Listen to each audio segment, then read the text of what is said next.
प्रेम से बोलिए दुर्गे महारानी की जय, शेरावाली माता की जय। आइए बहनों, आज मैं माता रानी का प्यारा सा प्रार्थना आप सबों के सामने लेकर आई हूँ। सुनिए और आनंद उठाइए।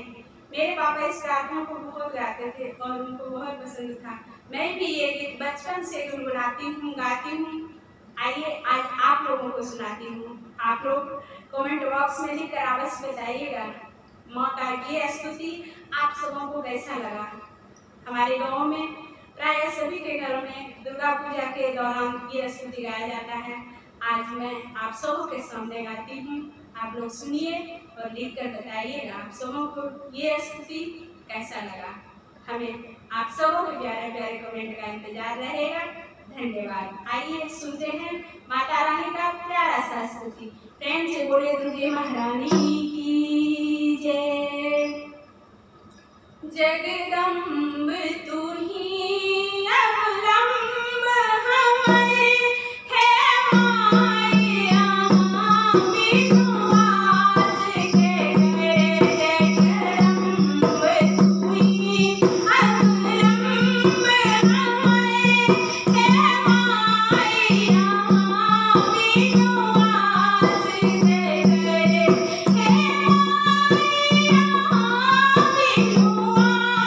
के।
के महारानी की